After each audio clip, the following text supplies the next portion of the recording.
Vengo a hablar sobre el trabajo complementario sobre ecología y medio ambiente. Que empecemos con el primer parcial. El tema uno de este es la ubicación de nuestro país.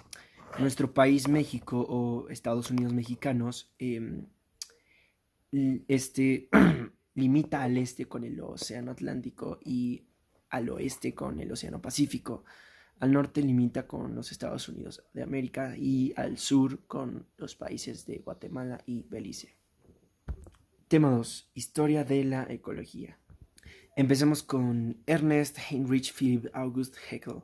Es un biólogo alemán que utiliza por primera vez el término ecología para definir las relaciones entre los seres vivos y sus hábitats. Dicha palabra proviene de los vocablos griegos oikos y logos. Este fue el principal responsable de la difusión de la teoría de la evolución en Alemania.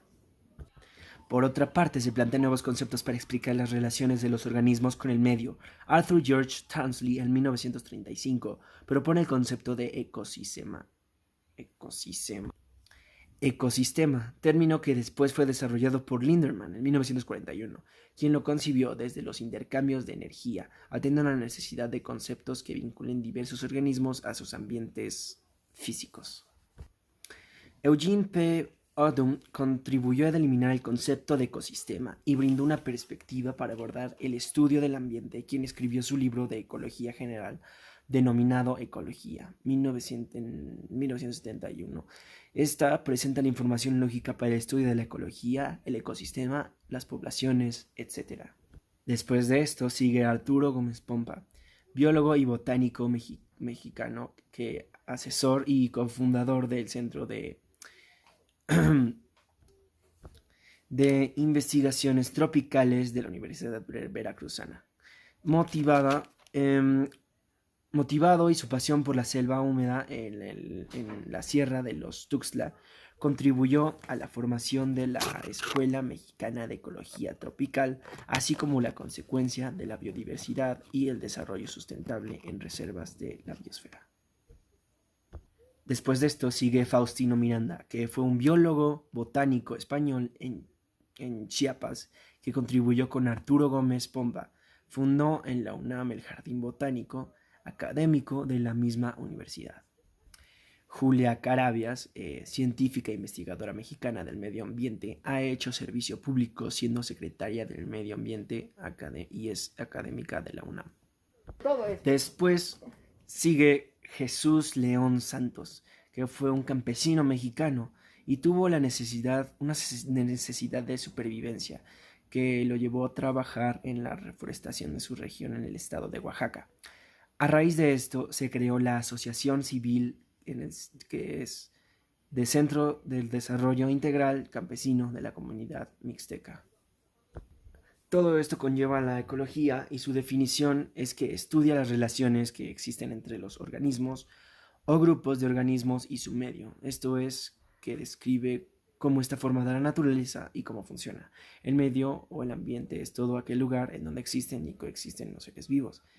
Por esto también el nombre coexiste con los demás organismos.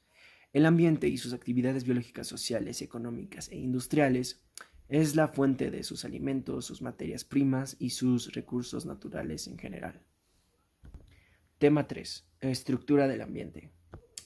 El ecosistema es un todo, funciona como una unidad y está integrada por los factores abióticos o físicos como la luz, la temperatura, el agua, el relieve, la presión, la altitud, latitud, sustancias químicas, etc. Los factores bióticos, que también se lo pueden decir como orgánicos, que son aquellas relacionados con las actividades de los organismos vivos. Por último están los factores sociales, que son como la demografía, las religiones, los idiomas, el tipo de vivencias, las urbanizaciones, las actividades productivas, los tipos de economía y el grado de desarrollo. Así empezamos con población. Esta es una unidad de estudio ecológico que se define como un grupo de organismos de la misma especie, que se reproducen entre sí y que conviven en el mismo espacio. Entre los atributos que presenta este nivel de organización se encuentra la proporción de sexos, edades, la densidad y la distribución espacial. Las propiedades de esta es que la población se desarrolla y evoluciona bajo patrones de comportamiento bastante definidos a los que se le llama propiedades o atributos de la población que caracterizan al grupo. a la población o a la comunidad, pero no a cada uno de los individuos integrantes de ella. La densidad y distribución espacial. En toda población hay dos propiedades que se relacionan entre sí, la densidad y el patrón de distribución espacial. Al número de individuos que habitan en un área determinada se le conoce como densidad. Para calcularle se utiliza la densidad, que es igual al número de individuos sobre el área del metro sobre cuadrado. Posteriormente voy a decir algunos tipos de distribución de las poblaciones. El uniforme, que son las condiciones ambientales y los recursos que se distribuyen de manera homogénea. La organización de los individuos de la población es regular y adquisitante, como se observa en campos de cultivo.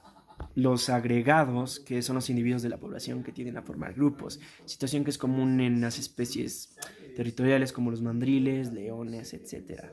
Este tipo de distribución se presenta cuando las condiciones ambientales son diversas y la disposición de recursos también. Al azar, estas se distribuyen de manera aleatoria en el territorio. Pueden presentarse en poblaciones con baja densidad o en peligro de extinción. Por ejemplo, es el jaguar o el venado cola blanca. Después empezamos con la natalidad, mortalidad y migración. La natalidad es una propiedad que implica el aumento en términos porcentuales de la población. Es decir, que la generación de nuevos individuos productos de la reproducción se expresa como un índice o tasa de incremento por nacimientos. Este es el índice de natalidad, es igual al número de nacimientos sobre la población inicial por 100. Después seguiría la mortalidad, propiedad de la población que se refiere a la muerte de los individuos por diversas causas, a menudo impredecibles como terremotos, incendios, huracanes, enfermedades y cambio de las condiciones ambientales. La fórmula es el índice de mortalidad es igual al número de muertes sobre la población inicial por 100. Y está la migración, constante movimiento de los individuos que los conforman y que da como resultado la alteración de su densidad. Los organismos se desplazan continuamente, ya sea para buscar alimento o encontrar pareja o buscar mejores condiciones ambientales. La tasa de migración, esto es la fórmula, que es la tasa de migración es igual a migración menos emigración sobre la población inicial por 100. Seguimos con comunidad, que la comunidad entendemos como las poblaciones de animales y plantas que ocupan un área determinada. Esto conlleva las relaciones interespecíficas e intraespecíficas en las comunidades. Cuando los organismos que interactúan entre sí son de poblaciones distintas, se trata de una relación interespecífica. En cambio, cuando los organismos son de la misma especie que interactúan, tienen una relación intraespecífica.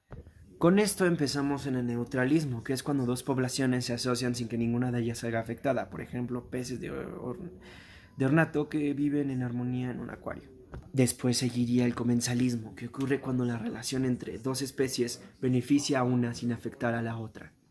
Seguiría la cooperación, que ocurre cuando las dos poblaciones asociadas se benefician para la relación que no es obligatoria. En el mutualismo, cuando es en el desarrollo y supervivencia de dos poblaciones, ambas se benefician, siendo una relación obligatoria. Después seguiría depredación, que esta es la interacción en que algunos organismos devoran a otros. Seguiría después el parasitismo. En el parasitismo, una especie, que es el parásito, vive sobre o dentro de su presa, que es el huésped, dañándola y debilitándola, pero sin matarla de inmediato. En este punto empezaría la competición. Ocurre cuando las dos poblaciones que interactúan compiten por un mismo recurso, el cual suele estar limitado. Aquí empieza el segundo parcial del tema 4 de ecosistemas terrestres. A continuación diré una breve descripción sobre los principales ecosistemas terrestres. Empecemos con la tundra. Esta puede ser polar si se encuentra en el Ártico o en el Antártico, altitudinal si se encuentra en las montañas. La tundra puede ser extensa, el clima es frío en extremo, con una media anual inferior a los 0 grados. Presenta inviernos largos muy fríos y veranos muy cortos. Algunos ejemplos de estos que se encuentran de animales son así como los renos, los osos polares, las zorras del Ártico y bueyes almizcleros. También el reno, el armiño, la foca, el caribú y el lobo. Después seguiría el bosque de coníferas, que se localiza al sur de la tundra, conformado por pinos y abetos. Son penifolios, buen proveedor de madera, frío estacional verano.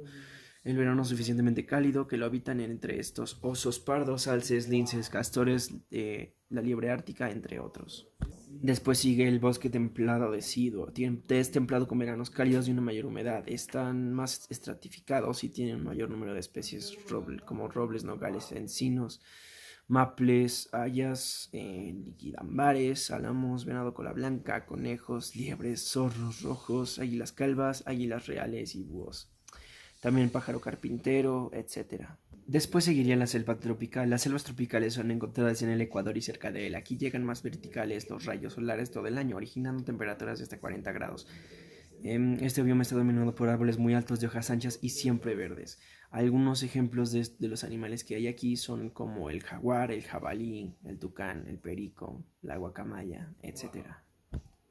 Seguimos con la sabana, que esta es de pastos y arbustos dispersos con árboles aislados, con palmeras o acacias. Y también aquí en África son gacelas, jirafas en las que se encuentran. También hay cebras, búfalos, leones, guepardos, hienas y buitres.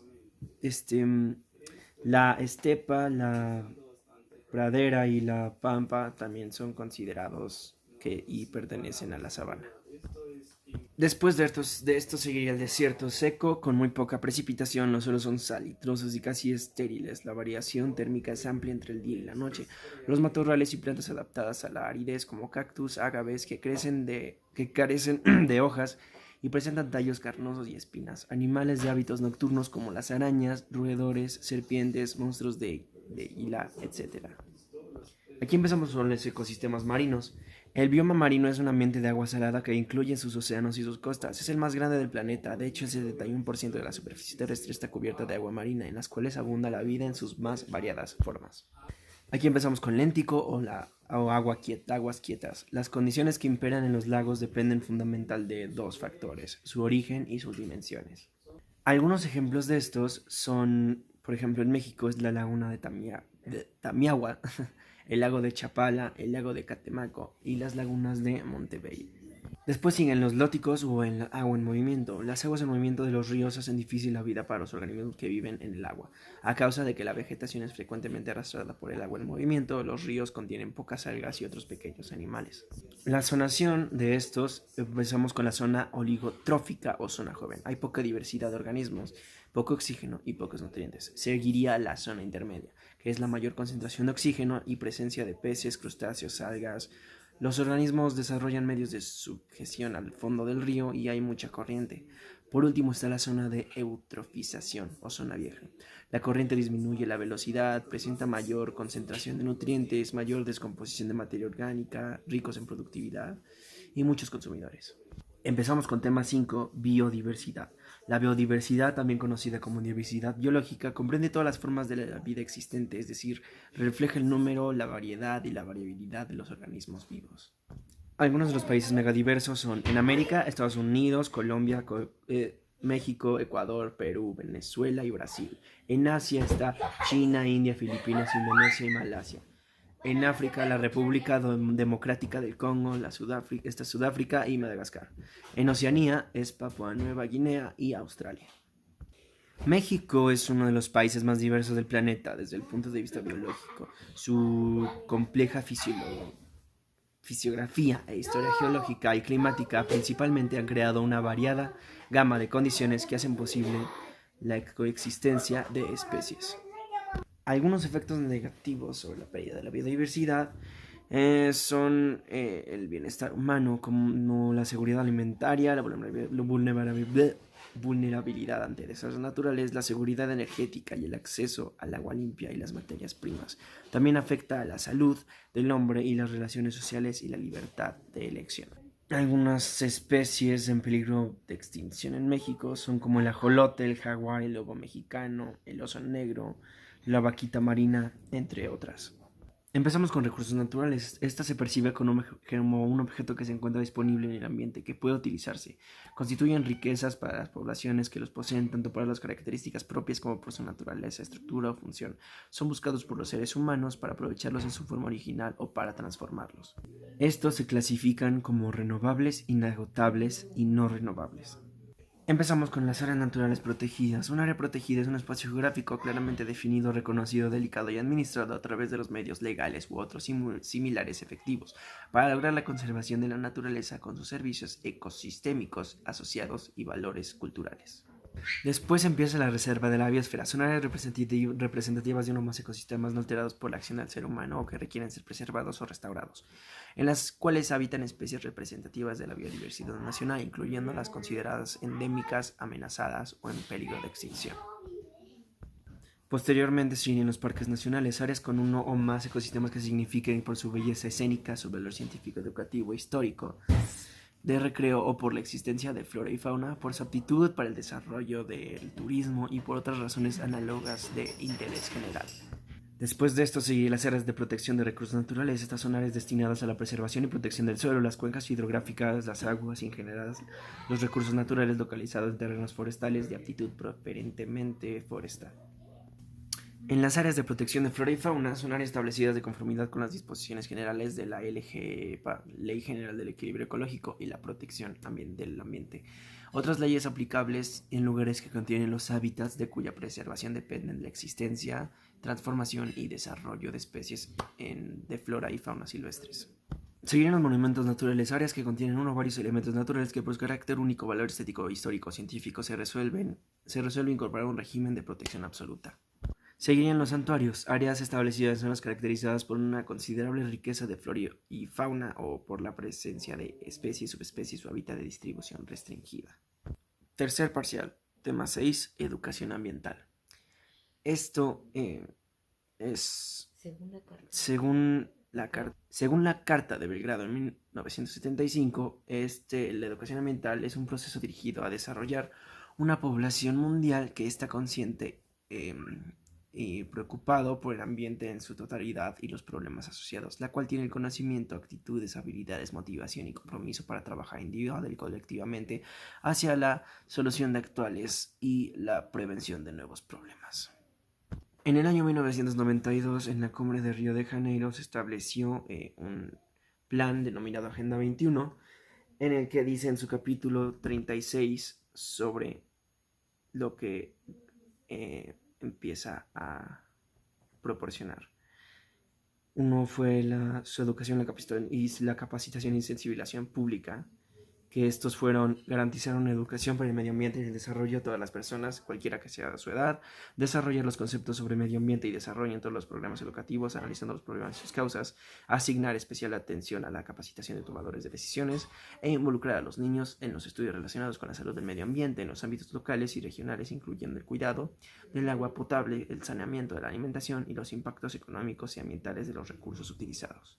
Nuestra educación ambiental en México empieza con la Ley General del Equilibrio Ecológico y la Protección del Ambiente de 1988, la Dirección General de Educación Ambiental en 1999 y los procesos educativos en la actualidad, promovida por la UNESCO y apoyada por la SER, el Semarnat. Empezamos con la sustentabilidad, que esta es una habilidad de lograr una prosperidad económica sostenida en el tiempo, protegiendo al mismo tiempo los sistemas naturales del planeta y proveyendo una alta calidad de vida para las personas. Los principios de sustentabilidad de Río en 1992 fueron: 1. Las personas tienen derecho a una vida saludable y productiva en armonía con la naturaleza. 2. El desarrollo de hoy no debe socavar las necesidades ambientales y desarrollo de las generaciones presentes y futuras. 3. Las naciones tienen el derecho soberano de explotar sus propios recursos, pero sin causar daño al medio ambiente más allá de sus fronteras. 4. Las naciones deben de desarrollar leyes internacionales para proporcionar una compensación por los daños de las actividades bajo su control que causan más allá de sus fronteras. El 5. Las naciones deberán tener un criterio de precaución para proteger el medio ambiente. Cuando haya un peligro de daño grave o irreversible, la incertidumbre científica no deberá utilizarse para proponer medidas de costo efectivas para impedir la degradación del medio ambiente. 6. La protección del medio ambiente deberá constituir una parte integrante del proceso de desarrollo y de no ser de forma aislada. La erradicación de la pobreza y la reducción de las disparidades en la forma de vida en diferentes partes del mundo son esenciales para lograr el desarrollo sostenible. 7. Las naciones cooperan para considerar, proteger y restablecer la salud y las integridades del ecosistema en la Tierra. 8. Los países deben reducir y eliminar los patrones insostenibles de producción y consumo, fomentar las políticas demográficas apropiadas. 9. Las cuestiones ambientales se manejan por mejor con la participación de todos los ciudadanos. Las naciones deben facilitar y fomentar la sensibilización y la participación, procurando que la información se encuentre disponible. 10. Las naciones deben de promulgar leyes ambientales eficaces y desarrollar la legislación nacional relativa a la responsabilidad de las víctimas de los daños ambientales. 11. Las naciones deben cooperar para promover un sistema económico internacional abierto que lleve a un crecimiento económico y desarrollo sostenible en todos los países. Las políticas ambientales no deben ser utilizadas para restringir el comercio internacional. 12. El que contamina debe por principio cargar con los costos de contaminación. 13. Las naciones deberán advertir mutuamente de desastres naturales o actividades que puedan tener efectos fronterizos perjudiciales. 14. Las naciones deben compartir conocimientos y tecnologías innovadoras para lograr el objetivo de sostenibilidad. 15. Las naciones deben reconocer y apoyar la identidad cultural y intereses de los pueblos indígenas. Y 16. Las naciones deben respetar las leyes internacionales de protección del medio ambiente en épocas de conflicto armado y cooperar en su establecimiento. La paz, el desarrollo y la protección del medio ambiente son independientes e indivisibles. La Comisión Económica de CEPAL en 2016, que así se llama, propone los siguientes objetivos. 1 fue el fin de la pobreza, el 2 fue el hambre cero, el 3 fue salud y bienestar, en el 4 la educación de calidad, en el 5 la igualdad de género, en la 6 agua limpia y saneamiento, en la 6 energía asequible y no contaminante, en la 8 trabajo docente y crecimiento económico, en la 9 industria, innovación e infraestructura, en la 10 reducción de las desigualdades, en la 11 ciudades y comunidades sostenibles, en la 12 producción y consumo responsable, en la 13 acción por el clima, en la 14 vida submarina, en la 15 vida de ecosistemas terrestres, en la 16 paz, justicia e instituciones sólidas y 17 que son las alianzas para lograr los objetivos. Y siguiente fueron las dimensiones de sustentabilidad por la UNESCO en 1992, que fue técnicamente de lo económico a lo ecológico, de lo ecológico a lo político y de lo político a lo social. La contaminación. Tema 8. Impacto ambiental. Esta es la presencia de agentes físicos, químicos y biológicos o combinación de varios de ellos que se añade al aire, al agua, al suelo o a los alimentos que amenace a la salud, la seguridad o la supervivencia de la vida de los seres humanos o de otros organismos. En el calentamiento global, la evidencia científica declara que la actividad industrial humana ha causado la mayor parte del calentamiento global del siglo pasado mediante la emisión de gases de efecto invernadero que retienen el calor y cuyos niveles son cada vez más altos. Sigue el cambio climático. Este es un factor causado por un sistema dinámico en el que intervienen variables como las condiciones de la atmósfera, la hidrosfera, la litosfera y la biosfera. El cambio de algunos de estos componentes suele transformar la dinámica de este sistema en complejo. En el efecto invernadero, la radiación infrarroja pasa entre la atmósfera, pero en lugar de ser irradiada hacia el espacio, mucha de ella se absorbe por la atmósfera y la vuelve a radiar hacia la superficie. Este fenómeno ocurre a causa de que los gases y componentes de la atmósfera, conocidos como gases invernadero, como el vapor de agua, dióxido de carbono, metano o óxidos nitrosos, son capaces de atrapar parte de esta radiación infrarroja y que sale desde la superficie de la Tierra para reenviarla a todas direcciones. En la lluvia ácida, esto se debe a la quema de combustibles fósiles, que esto genera enormes cantidades de sustancias como los óxidos de azufre y de nitrógeno, y así se va generando más contaminación y que precipita en forma de lluvia sobre la superficie de la Tierra, causando importantes daños ambientales. El adelgazamiento de la capa de ozono es provocado principalmente por la acumulación progresiva de la estratosfera de los compuestos clorofluorocarbonados, que es CFS, que son lanzados a la atmósfera por procesos industriales desde la década de los 40. Se le llama desertificación al proceso de degradación de los suelos resultante, entre otras causas, de las actividades humanas. En cuanto a esto respecta, llegamos a la erosión de suelos, que en el agua, el viento y en los trabajos de campo como la labranza son los principales agentes de lo que esto pase o de que esto suceda. Esto sigue con la deforestación. En esto tiene muchos efectos negativos. Uno de los mayores impactos es la pérdida del hábitat de millones de especies. También el 70% de los animales y plantas que habitan en los bosques de la Tierra no pueden sobrevivir a la deforestación que destruye su medio.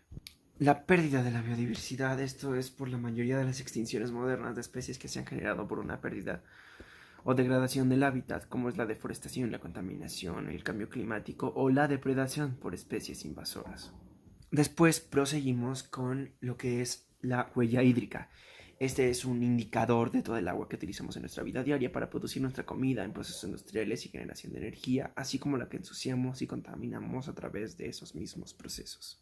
La huella hídrica se considera como cuando se encuentra en 3 tipos o colores. Todo esto es lo que de donde proviene claramente el agua. Lo primero sería el agua azul, que esta se refiere a la que se encuentra en los cuerpos de agua superficial, como los ríos, lagos, esteros, etc., y subterráneos. Es decir, que es la extracción de agua superficial y subterránea de determinada cuenca. Después seguiría la agua verde, que esta es el agua de lluvia almacenada en el suelo como humedad, particularmente el uso de agua de lluvia ocupada durante el flujo de la evapotranspiración del suelo que se utiliza en agricultura y producción forestal. Y por último está el agua gris, que es toda el agua contaminada durante un proceso. Sin embargo, esta no es un indicador de la cantidad de agua contaminada, sino de la cantidad de agua dulce necesaria para asimilar la carga de contaminantes, dadas las concentraciones naturales conocidas de estos y los estándares locales de calidad del agua vírgenes. Y para concluir con esto, el tema 9, que son las energías alternativas. Las características de estas energías alternativas son que se caracterizan por no utilizar combustibles fósiles, como sucede con las energías convencionales, sino recursos capaces de renovarse ilimitadamente. Su impacto ambiental es de menor magnitud, dado que además de no emplear recursos finitos, no generan contaminantes.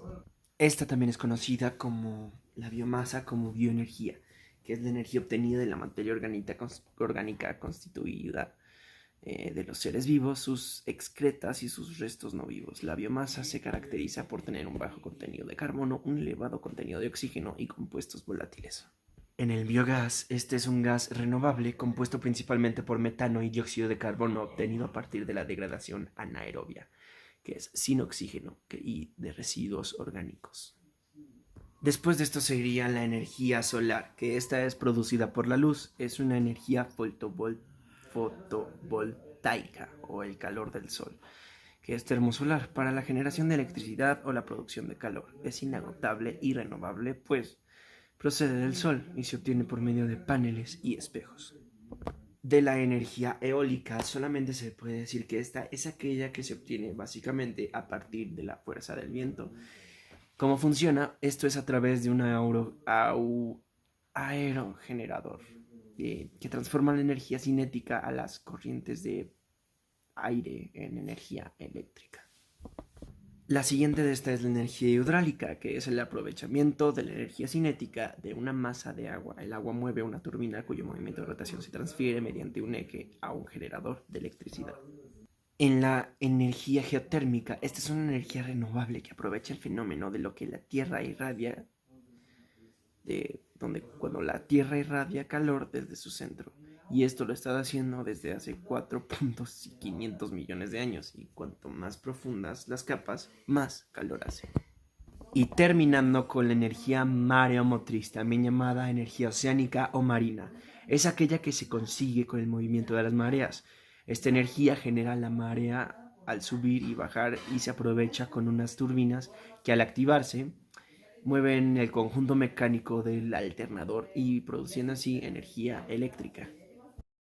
Todo lo que se tiene y lo que se ha conversado y lo que se ha estudiado respecto a lo que conlleva el tema de la ecología es que tenemos que estar más conscientes de lo que le podemos hacer a nuestro planeta y cómo podemos mejorarlo, cambiarlo e incluso perfeccionando y tratar de que en todos los ámbitos nos concentremos en el cuidado del medio ambiente, en el menos uso energético, en las nuevas potencias que podría haber para el cambio climático, para nuestro propio bienestar, para nuestro propio